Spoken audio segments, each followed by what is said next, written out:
Hi, everyone. Welcome. Good evening to all of you. Thank you for being on time. Let's just allow another 2 minutes or so for the rest of the attendees to join and settle in, yeah?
All right. So many has come in, so let's start now. So once again, good evening, everyone, and thank you for joining us for today's session on MM2H Expert Dialogue session. My name is Audrey, and I'm the Associate Director of Global Migration Solutions, and I will be your moderator for today. Today's session is designed to be a practical conversation and not really a heavy presentation. Many individuals and families are now looking at Malaysia not only as a holiday destination, but as a serious second home option. So tonight we will discuss where Malaysia fits in today's residence planning landscape, what the Malaysia My Second Home program allows, what it does not allow, and what applicants should carefully consider before applying for it. We have two migration experts in the house today. So first, we have Desmond Ang, founder and managing director of Global Migration Solutions and also licensed immigration advisor for Australia and New Zealand, who has been in the migration industry for 23 years now. Desmond, welcome. Would you like to say hi? Hi everyone, thank you for joining us. And I'm very excited about this session because I'm promoting my second home programs. This is where I grown up and bought. I'm very excited to share about the program. Nice. Thanks, Desmond. So next we have Suzanne Uy, our very beautiful lady who is the MM2H expert, founder and managing director of SHL International MM2H Sdn Berhad, who is a licensed MM2H agent for the past 20 years. Suzanne, welcome. Would you like to say hi? Hello, thank you, Audrey, and hi, everyone. And happy to be invited for today's sections. And we'll do the best sharing I can ever. And welcome everyone to Malaysia. Thank you. Thank you, Suzanne. So we have a great combo here tonight with two of them, and we hope to deliver an effective session for everyone tonight. I'll be asking Desmond and Suzanne a series of questions basically, and Desmond will share the broader migration and strategic planning perspective, while Suzanne will walk us through the more technical aspects of MM2H requirements, common pitfalls, and practical planning points. Okay, so let's begin the session today with Desmond. Okay, let's now move on. So, Desmond, Mhm. ready, yeah? Sure. You you have advised clients. I think the slide is not moving. Let me just try it. Okay, all right.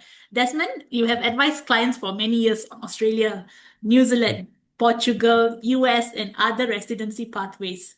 So, Mhm. from that global perspective, why Mhm. do you think Malaysia is now becoming a serious option for individuals and families? Very good question, Audrey. You know, Well, I think first of all, right, this question is very relevant question in the migration context nowadays. For many years, right, when people spoke about migration or second residency, and the conversation has always went towards Western country like Australia, New Zealand, Canada, or UK, Europe, United States, right? So those countries are still very attractive. Yeah, I would say those countries are still very attractive. But the reality today is that many of these pathway, right, has become very competitive. It is a lot more expensive. Yeah, it is very complex. And sometimes it takes such a long processing time to get through, the entire application, right? We have seen changes from those jurisdiction which has made the application a lot more tedious, uh, a lot more stringent. Yeah, policy from those countries have changed where some of the attractive programs are no longer available, such as Australia, for example. The government has removed the business investment programs. Yeah. Portugal Golden Visa, for example, the law had changed, which has extended the citizenship period from 5 years to 10 years. Malaysia, the MM2H programs that we're looking at today and we are sharing today, actually it went through the changes in August 2024, right? So that says, the Malaysians have now served a different purpose. It may not replace, so I guess the message here is the MM2H program doesn't replace the Australia or the New Zealand traditional migration programs. Likewise, any other traditional migration destination. But it does offer something very practical, somewhere near, if you are migrants from the Asia Pacific region, it is accessible, yeah, with very strong connectivity. It provides migrants, a nice lifestyle, friendly, multicultural. So we found many people call Malaysia my second home, and they adapt to, the country the moment they have landed here, which we're going to share a lot more. So for many people, right, Malaysia is very familiar, comfortable to them, well connected, yeah, and either for children's education or lifestyle or, the for property purchase, relatively, it is a lot more affordable, and yeah, thus, I think Malaysia stands out, yeah, from that perspective. All Yeah, right. thank you. Thanks, Desmond. That's a very good point. So would you say MM2H is really not competing with Australia, New Zealand, or Europe, but serving a different purpose altogether? Well, exactly. I think, those programs does offer some, transition from PR residence to PR to citizenship, whereas my second home programs, is very different, right? So again, I would not position MM2H program as a replacement to Australia and New Zealand. In fact, we have seen clients who is already, a PR from one country, especially some European countries, or they have took up the citizenship in Turkish, yet they still embark on the MM2H program, right? So this program serve very different objective.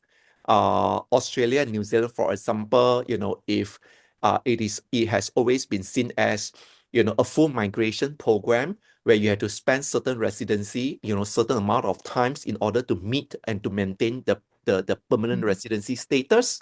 Mhm. Yeah, US, for example, would require you to spend not to be away for more than 6 months continuously, right? And Malaysia, through second home program, is more of a second home and a lifestyle planning solution. So it is for people who may already have a stable life elsewhere, but want another base, right? Right. So to me, I think this is how, the MM2H program should be looked at. Yeah. Okay. Okay. So MM2H is not about asking people to leave everything behind and come, right? Yeah, not definitely not at all, because I guess, with the MM2H programs gives them the options, a very flexible option to reside in Malaysia, right? And a lot we have clients who bring the childrens over, wanting the kids to study and be exposed to the English speaking environment. We have clients that found, the medical support system in Malaysia is great. Yeah, and it's still affordable as compared to a neighboring country like Singapore. Yeah, so it actually serves, a better quality of lifestyle. Yeah, obviously, when you compare, to countries like Hong Kong, Taiwan, when the property is extremely expensive, while, we have a bigger space here in Malaysia, the property is so much more affordable. Yeah. So All it right. is really for lifestyle too. Yes. Okay. All right. Thank you. That's great.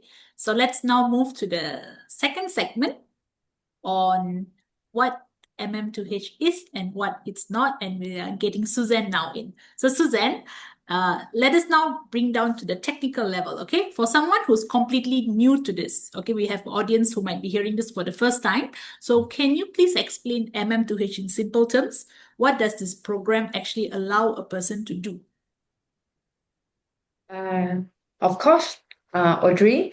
Yeah, MM2H is actually stand for Malaysia, My Second Home program. Yeah, and simply put it as a long-term residence program, which allow eligible foreigners to live in Malaysia under the MM2H visa, which is Malaysia, My Second Home visa.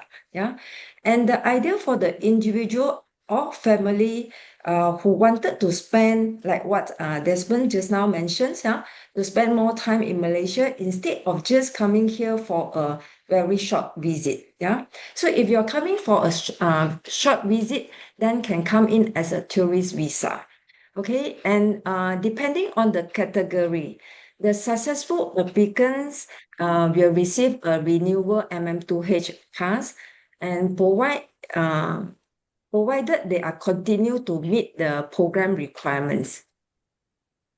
Another great features is allow the eligible families members such as spouse, children, or even the parents or parents-in-law who can also included under the programs. Subject to the rules that one of the reason many family found MM2H is so attractive actually. Yeah. Okay, so that's important.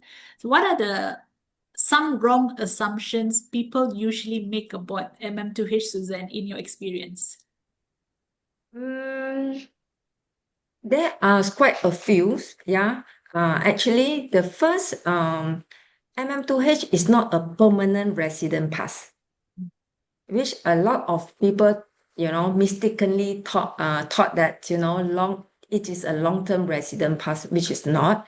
But it's actually a long-term residence. It is a long-term resident pass which can be renewed, yeah, provided the applicants continue to meet the requirements. And another is MM2H visa holder can also actually work. This is what the applicant think, which is the answer is no. Yeah, you and also not allowed to run a business subject to which category you apply. Because we have 4 category now, yeah, under the new MM2H. And also, some will also assume and think that fixed deposit is the only financial commitment. Mhm. In reality, applicants should also budget for things like property purchase, government fees, medical checkup, insurance, and other related fees or costs. Yeah. And lastly, many people also think that MM2H is only for retirement. Yeah, only open for retiree. But today we actually see many family and professional and people plan for better lifestyle, like what Desmond have also mentioned just now, and choosing Malaysia because they want Malaysia to become their second home. Yeah. Right. Okay, excellent. So in short, MM2H can be very useful, but it also must be approached properly. Yeah, exactly. Yeah, absolutely. MM2H is very attractive program, but it is important to plan properly from beginning. This is what we always advise our clients. Before applying, applicants should understand which category suit them the best.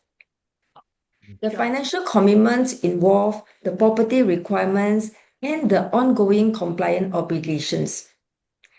So a little planning upfront can make the whole process much smoother in later. Mm. Right. Understood. Thank you, Suzanne. Let's now move to the next segment, which is going to share on the category. So again, Suzanne, I need you on this. So many people are actually attracted to the phrase, which basically says from USD 150K for FD. Can you break this down properly, please, for the audience? Certainly, yeah. Okay. When we say entry from USD 150,000 fixed deposit, we are referring to silver category, yeah, which is the top one, yeah, the silver. The entry is under the current, under this current national MM2H program. Then it is important to understand that this USD 150,000 is only the fixed deposit requirements. It does not represent the total cost of participants participating in this MM2H.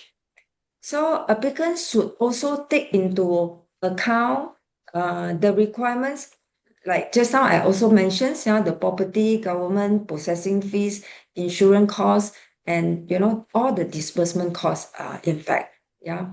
That will be total out quite a significant amount as well. Then, so it's always better to look at the overall commitment rather than just focus on the fixed deposit. Okay. Mm. All right. Now, could you please explain the difference between silver, gold, and platinum in more practical terms? Of course, yes. So the three main difference are the amount of fixed deposit. As we can see, there is a difference requirement on the fixed deposit, and also the validity of the MM2H pass and the minimum property purchase value. Some of the benefit available under each category. Silver is generally entry level category, require a fixed deposit amounted to USD 150,000, and gold require a high fixed deposit and offer a longer pass validity, which is up to 15 years. Platinum have the highest fixed deposit requirement, but it also provide a greater flexibility, especially for those who may looking at business, to do business, investment, or employment opportunity in Malaysia. So rather than just asking which category is cheaper or the best, I always encourage clients to ask which one best suit their longer goal and family planning. Yeah. Okay, thanks for that. So, but generally, for a family who just simply wants to make Malaysia as their second home base, right? Would silver usually be the first category for them to consider? Uh, okay. For many family, silver is often a good starting point because it has the lowest fixed deposit requirements among the national MM2H categories. However, it doesn't mean that silver is the best choice for everyone. Yeah, because if someone is looking for a longer pass, planning a largest amount of investment or require additional flexibility, then gold or platinum may be more suitable. The best category really do not depend on applicant, is really depend on the applicant's objective. Yeah, whether it's for lifestyle, family, educations, healthcare, retirements, or business planning. Okay, thanks.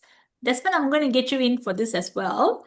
So, Okay. do you mind sharing from a strategic planning perspective, how should a client decide between a lower category and a higher category, in your opinion?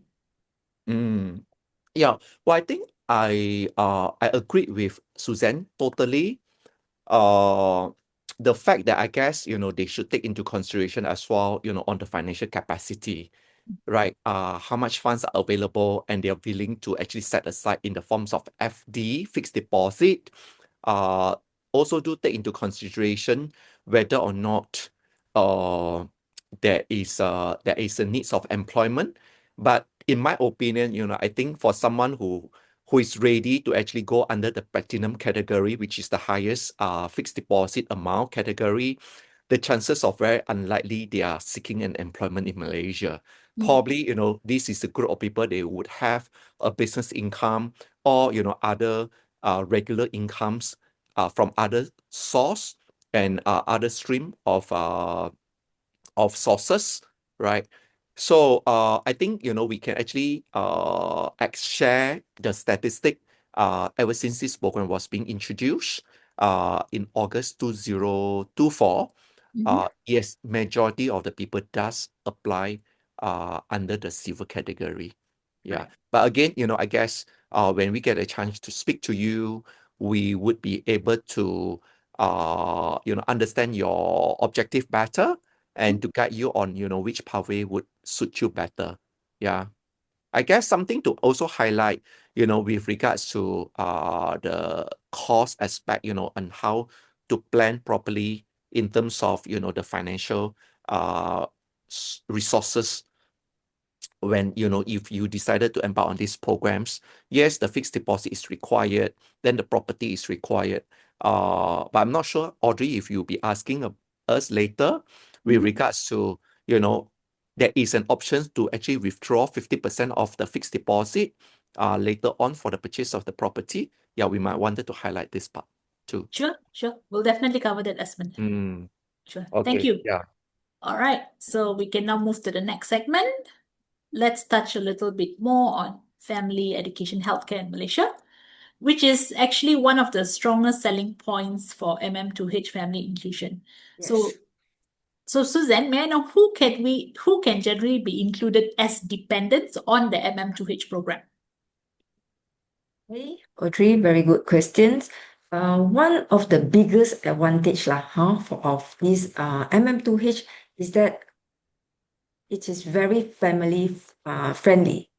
Depending on the program requirements, applicants can generally including their spouse, children, even their parents and parents-in-law. For children, biological children, stepchildren, and legally adopted children below age 21 can usually be included. Of course, under this new policy, this newly announced in year 2024, children between 21 to 34 years old may also qualify if they are single and not working while staying in Malaysia. So for children with certified disability, there is no age limit. Yeah, and for platinum participants, foreign domestic helper from the applicant's home country can also be included.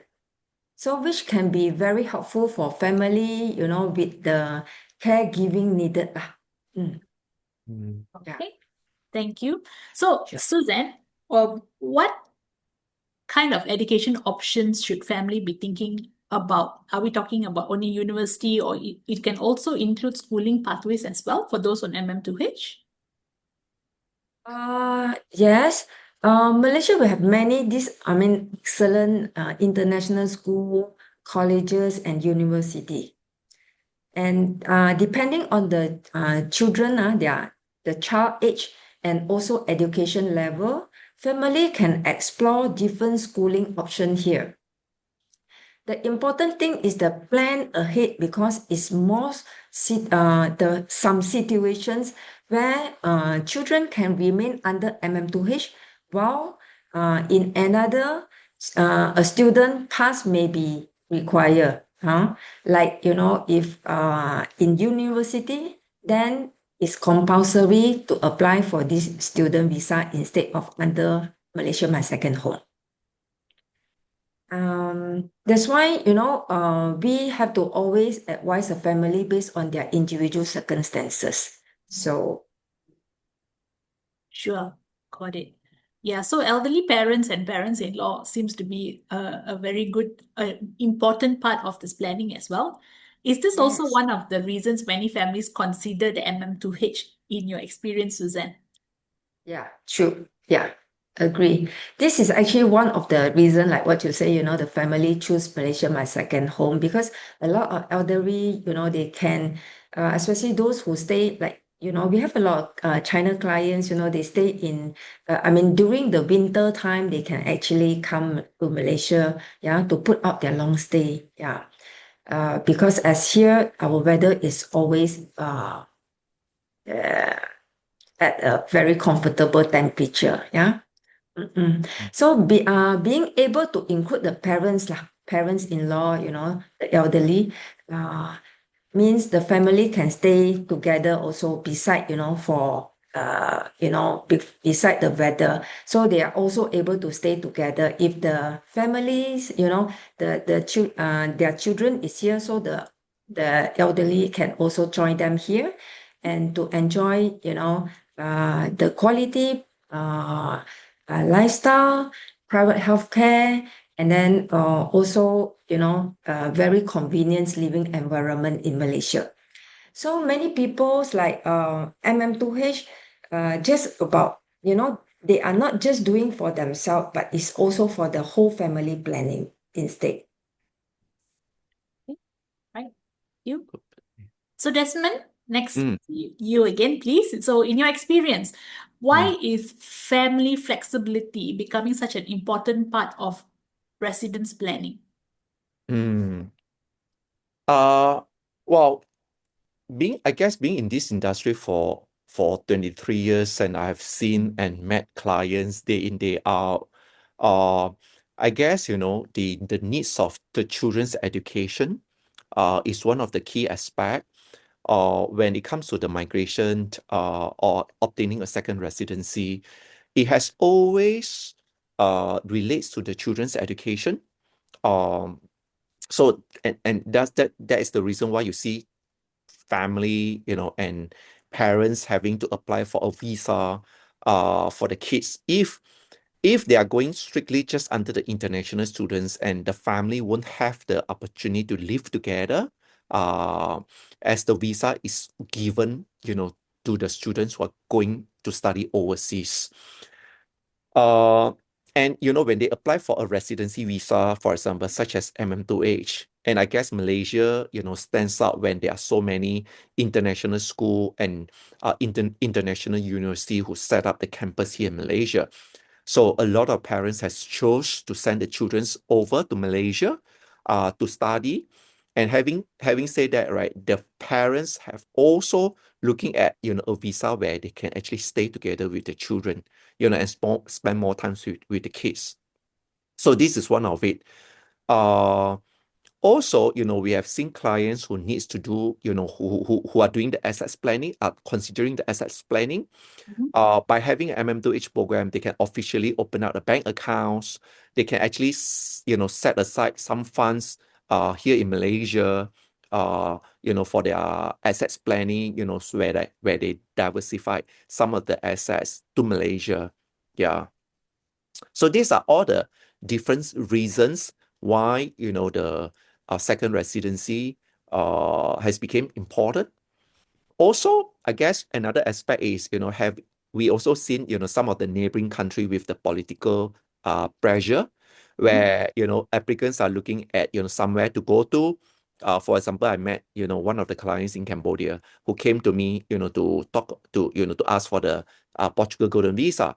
And I asked her what is the reason, right? What is your objective, looking at the Portugal Golden Visa? So the response to me was, they're hoping to have somewhere where they can run away during the emergency. And my question to them was, do you really think that, running to Portugal is too far? Is too far if at all there is an emergency? So I've suggested the Malaysia My Second Home programs, and they really see the point. Yeah, and they agreed, that this is a better programs for them. Excellent. So for various reasons, yes. All right. Excellent. That's really a good suggestion to the client. So thanks. Let's now move on to the next segment, which will be quite interesting, which is on the fixed deposits, property, and practical planning lah. So Suzanne, as you mentioned in the beginning, a lot of people may think that the fixed deposit is the only financial requirement. So what else should they really understand? Do you care to elaborate, please?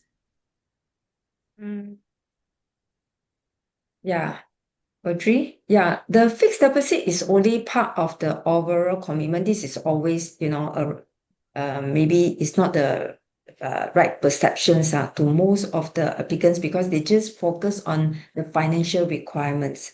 Yeah. Whereas applicants are also required to purchase residential property under this Malaysia My Second Home program. Yeah. They also need to do some budget for the initial cost during the applications like government fees, insurance, medical checkup, and also some documentations. So this is all the costs they're supposed to take into consideration than just focus on the fixed deposit alone. Yeah. But the good news is that after you get this MM2H visa endorsed, then the applicant is allowed to withdraw partial of the fixed deposit.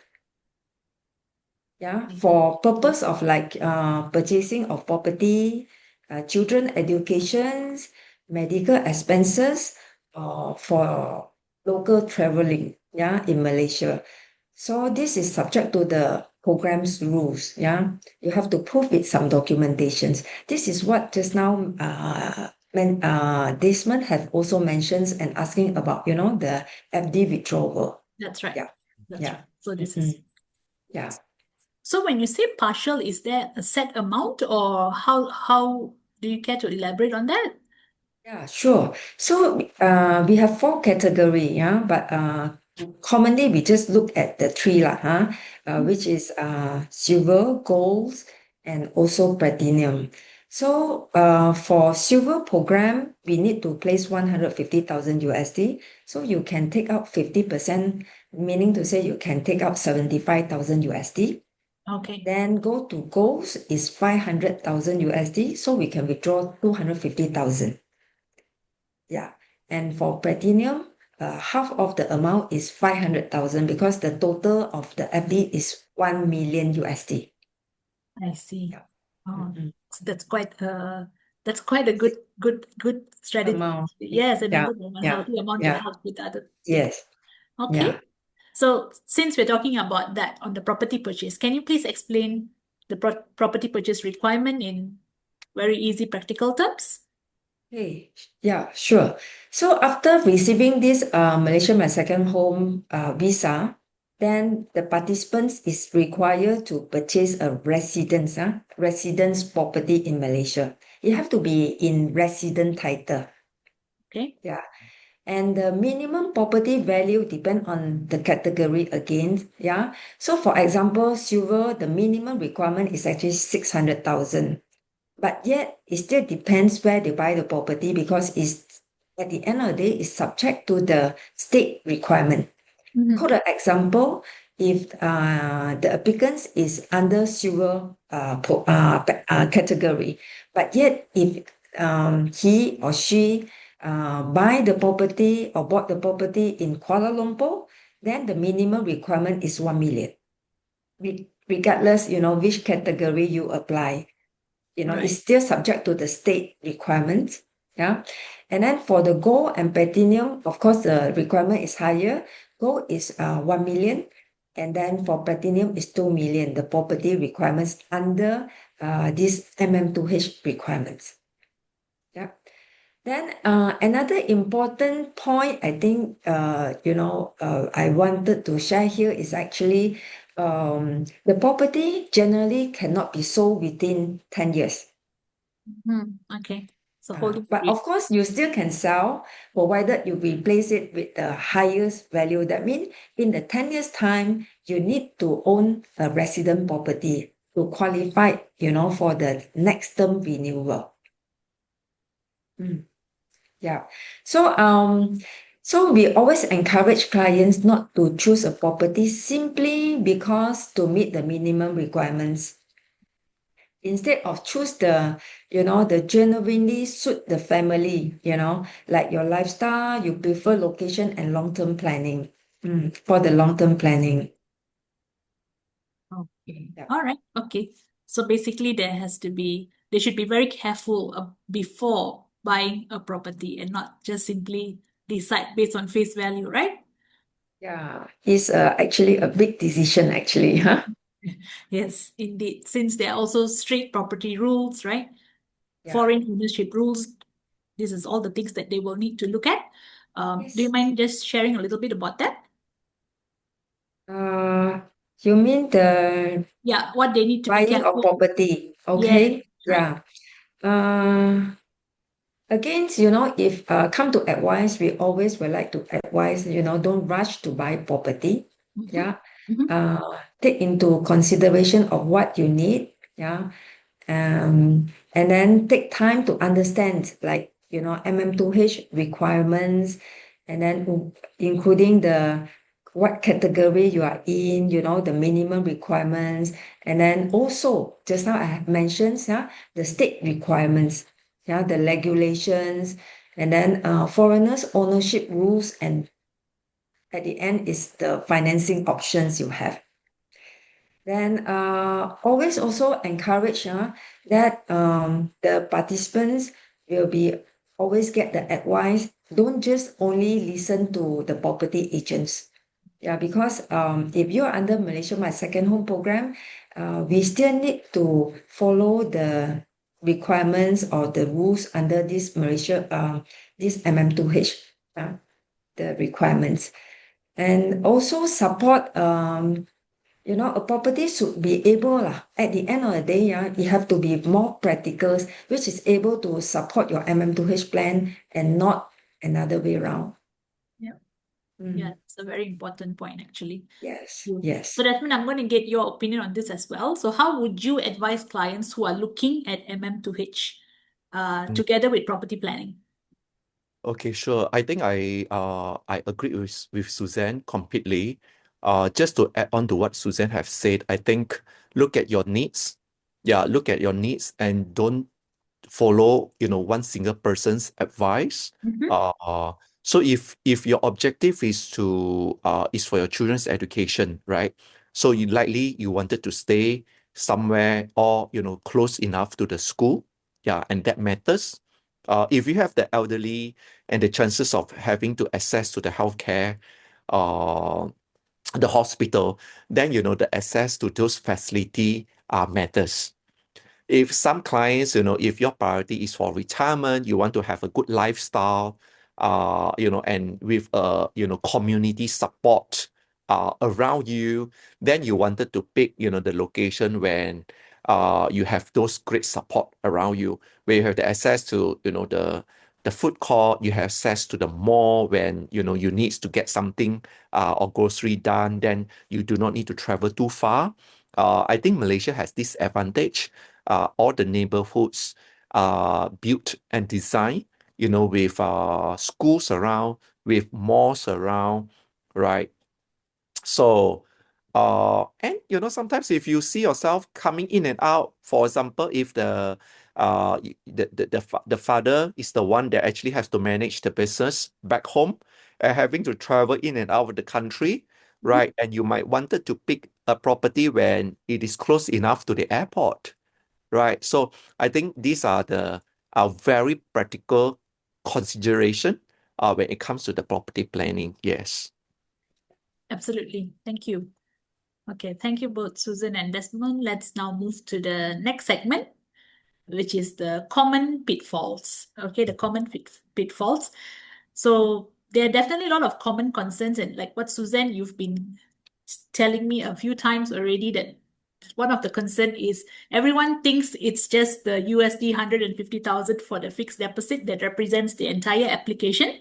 Mm. Other than that, what are all the other misunderstandings of areas of application, areas where the applicant overlooks when considering MM2H, Suzanne?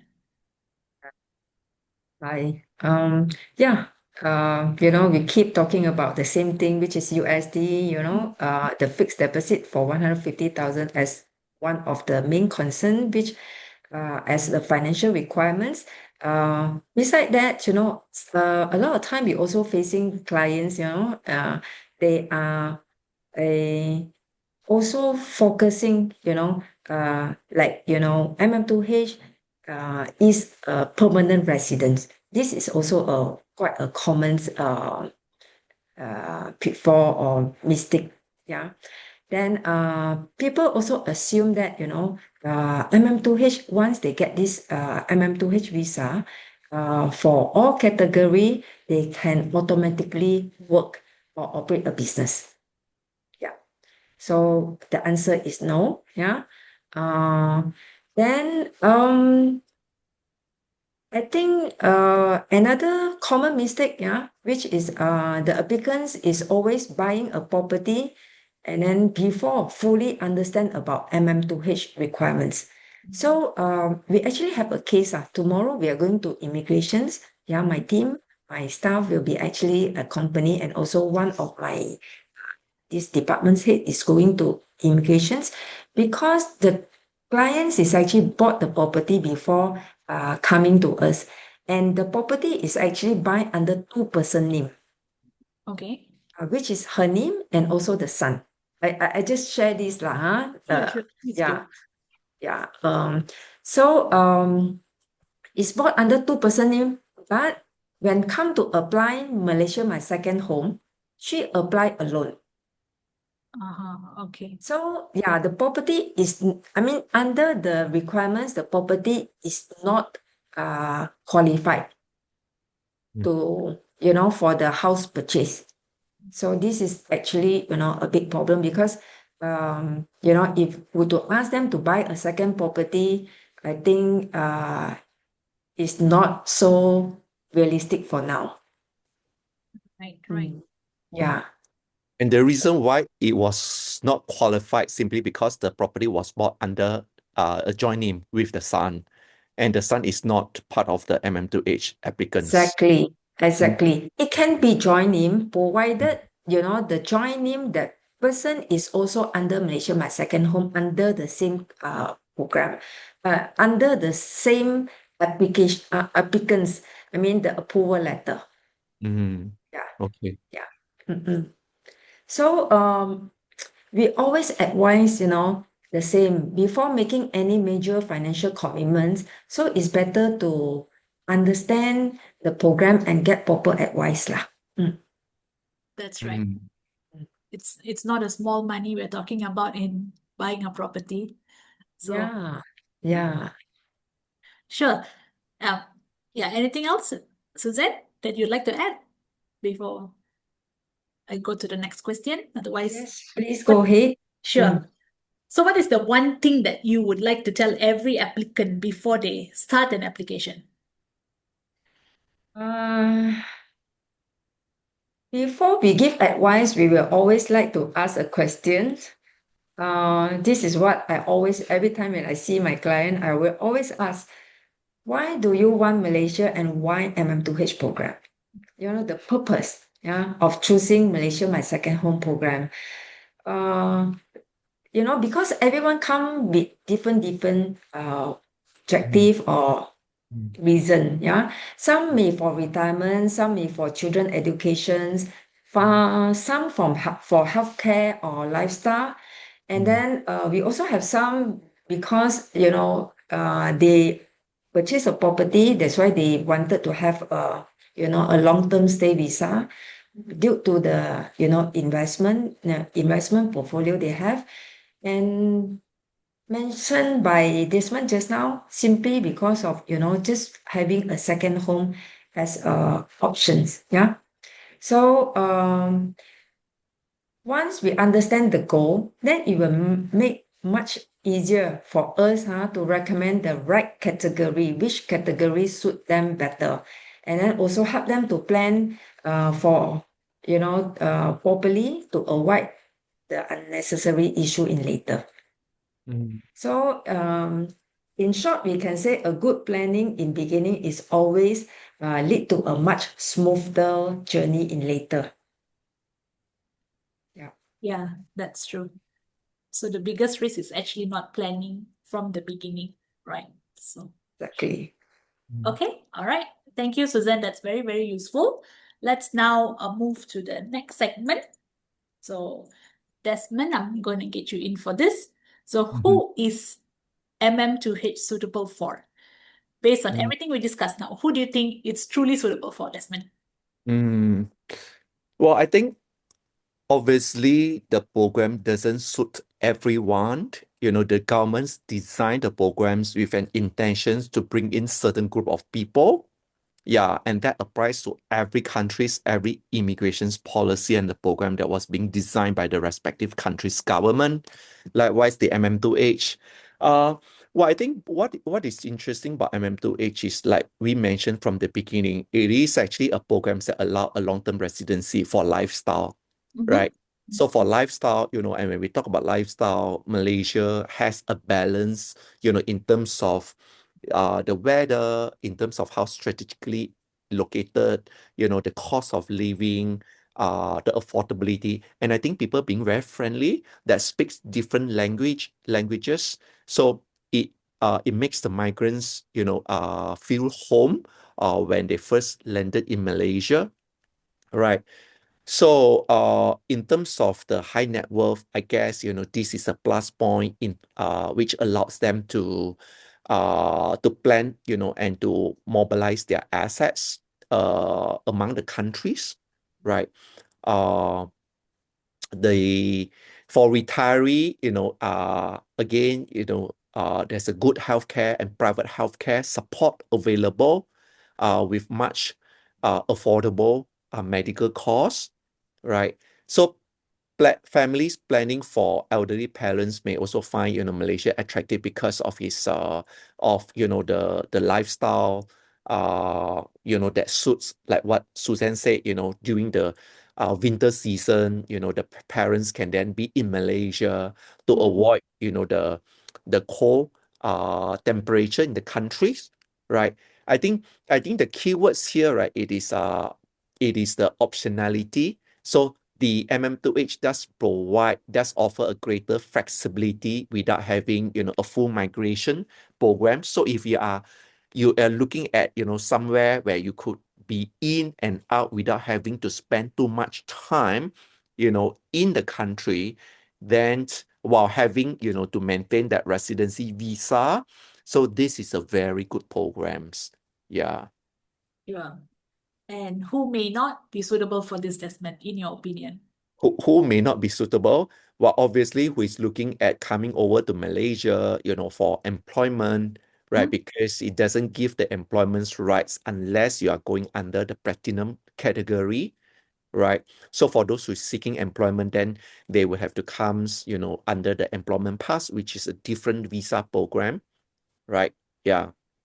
So it may not be suitable also to those who wants an immediate PR or citizenship, because this MM2H doesn't lead, them to a PR or a citizen of Malaysia, rather than, a long-term residency pass, right?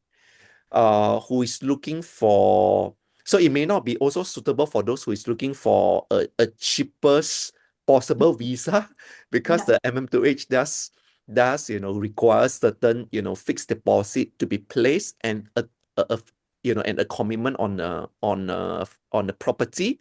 But that's having right. said that, I think as compared to a lot other programs from the jurisdiction that we are offering, New Zealand's investment program starts from 5 million New Zealand dollar to 10 million, United States, which is 800,000 USD. This MM2H is very attractive. Yeah. And your investment basically kept into two very safe and secure option, which is the fixed deposit and property. Clients like that. So yeah, so these are the, I guess, I can think of the few category of people that might not suit, the MM2H. Yeah. So yeah, thanks, Desmond. That's a very balanced answer. So the program is definitely attractive, but it must match the person's real intention. Yeah. Yeah, exactly. I think, when there is a good fit, right, MM2H can be very practical, yeah, and valuable second home solution, right? It might not give you the the PR and citizen. Having said that, it gives you the second home solution. A lot of clients, in fact, we have done cases, where clients choose to invest such a high amount to New Zealand. And the reason why they choose that is simply because, the residency requirements simply, require them to spend 21 days over 3 years period, right? A lot of them are looking at plan B, right? So Yeah. so we spoke, I was sharing about the client who actually have, a Dubai Golden Visa, where the business is set up, for tax purposes. But then yet, Malaysia second home is where, the family are living here and the kids are studying here. So they find, this is a better place for the kids and the family to stay and to live, to grown up. Yeah, as compared to, somewhere in the Middle Eastern country. Yeah. So I think people are attracted to, the stability. We are free from natural disaster. You're right, a great connectivity. We can travel in and out through KLIA airport in the region. So these are, a very good consideration. Yeah. All right. Thank you. So I think we've covered most of the important segments already. Let's now go to the next segment, which is basically the closing, right? So first of all, I want to say a big thank you to both Desmond and Suzanne. I think tonight's message was actually very clear. MM2H can be a very attractive second home option, but it must be planned properly. Okay, so it's just not about placing a fixed deposit. Applicants must understand the category, the family structure, property requirements, stay obligations, education plans, healthcare needs if you're bringing your parents, and basically a long-term strategy.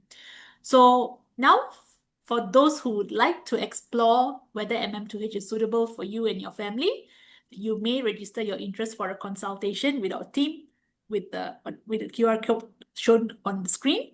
We will be more than happy to understand your intended Malaysia plan before advising you on the most suitable pathway. Okay, so feel free to scan the QR code and be in touch with us.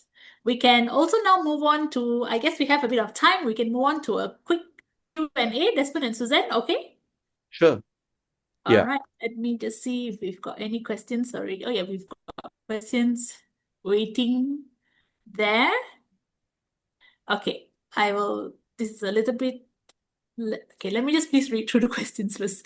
Let's see who should I channel this. Okay, Suzanne, this is the first question for you. With regards to the investment, does the government check where the investors' money came from? Yeah. A good thing of this MM2H is actually your incoming fund, the offshore fund, government is not doing any verifications. Yeah.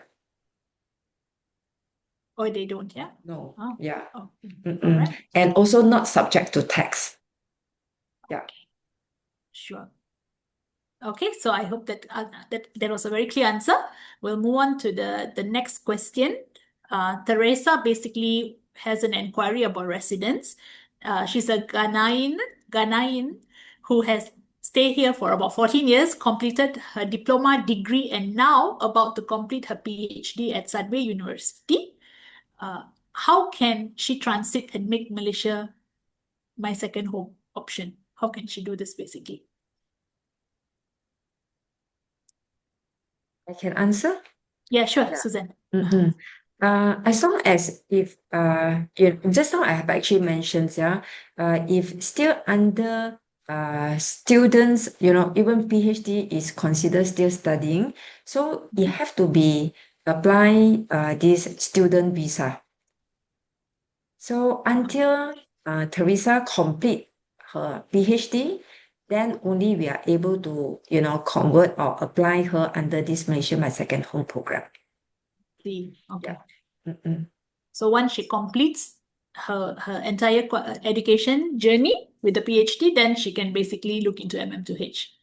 All right. Yes. Right? Okay. So Teresa, that's the answer. So please be in touch with us. You can already be in touch with us so we can actually start advising you from the beginning, while you're still trying to complete your qualifications. Okay. Okay. Next question will be for Desmond. Mm. What is your thoughts of Mm. gold versus silver? Gold versus silver. Yes. Uh, well, obviously, if you look at, these two programs from the amount of fixed deposits, um, and I I don't, I mean, I personally don't see a reason why gold, unless someone, have that funds available and just wanted to cap it in a fixed deposit. Because from the renewal perspective, right, even though, the civil category, uh, which comes in the forms of 5 years, and it is renewable every 5 years. So you are allowed to renew, the programs under the civil category, on the 5 years basis in a block, right? So I personally think that, uh, silver program is explain why majority of people apply under that category, right? So I think silver generally is a lot more practical in terms of the cost efficiency, right? Mhm. In terms of the options. Yeah, gold require higher financial commitment, which is the 500,000s, right? Yeah, so I think you know, if you are coming, if you are exploring, and this is your second home, silver probably, suit most of your needs. Yeah. Okay. Thank you. So I think we've got the last two questions for the night, and I'll post this to Suzette. So All right. Suzette, Sunny wants to know about the renewal process, requirements and costs, plus if there is interest for the fixed deposit. Yeah. Start with this renewal process. Mhm. Yeah. Yeah, like what was mentioned by Desmond just now. Yeah. So M2H, the good thing of M2H is actually they give you a assurance of extensions. It's renewable, but of course we need to meet the certain requirements. Yeah. Mm. So for the renewal process, normally we will advise clients to do it 6 months before the I mean, before you finish the entire first term. Mhm. Yeah. So 6 months before, we have to start preparing some documentations. As for new requirements, I suppose, we need to show of this FD still in place. And then also your property, yeah, you have to show the title or the SMP deed. And also, we need to do this medical checkup. This is one of the requirements. In fact, the medical checkup is just to ensure that the participants do not bring in any disease. So during the renewal, we are still required to do this, the same checkup again, yeah, to ensure we are healthy and, don't bring in any disease, yeah, to the country. Then the whole process will take about 2 months, quite standard, yeah, 2 months. But sometimes we also drag because as Malaysia we have a lot of holiday. Yeah. So during holiday season, so maybe it will extended the approval time. So standard is about 2 months. Yeah. Sure.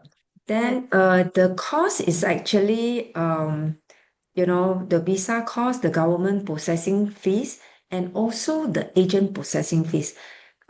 For now, we are charging about 3,000 only for renewal. I mean the new term. So it's only 3,000. Yeah, the professional fees. Then for FD, yes, you will get the interest. And for now, the FD interest is about 3.6 to 3.9%. Okay, that's thank you, Suzanne. Another follow-up question from Sunny. At the end of the term, do we get back the fixed deposit? Yes, that is your money. Mm. You can also sell the property and get the money and depart from Malaysia. Yeah. All right, interesting. Okay. Thank you, Suzanne. Thank you both, Suzanne and Desmond. I think that's all the time we have for today's session. Mm. Sunny and everyone else, we are more than happy to meet you for a consultation so we can further address your specific questions. I think that will be more effective as well. So we've come to the end of today's session. Thank you for answering all the questions brilliantly, Suzanne and Desmond. I think it was very, very informative. Would you like to say any last words before we end for the night? Suzanne, would you like to say something? Or you would like me to start to say something first? Yeah, you start, Okay. Desmond. Yeah. Well, Mm. thank you for listening to us. And I think, we certainly look forwards for you to have your second residency in Malaysia. Born and growing up in Malaysia. I used to live in Singapore and in Australia. And now, I'm back here in Malaysia to support the clients in this region. Uh, Other than handling the Malaysia Second Home Program, we do also cover other jurisdiction as well. But I must say, Malaysia has, it is becoming, the hub of the Asian residency. When clients compare, other countries like for Thailand, I think, Malaysia has the advantage of the language. A lot of Thai people doesn't speak Mandarin. We see a lot of applicants from Taiwan, from China, because when they find that living in Malaysia makes the language and the Mandarin speaking environment makes the settlement a lot easier. uh, the countries are growing well, very stable governments, right? And I think again, like I mentioned, this country is free from natural disaster, well connected, and having Malaysia as your second home, I think make all perfect sense. Yeah, yeah. Thank you. Yeah. All right. All good? All done? All right. So Yeah. good night, everyone. Let's end the session for today and look forward to speaking more to you. Good Good night. Have a good night. evening. Bye.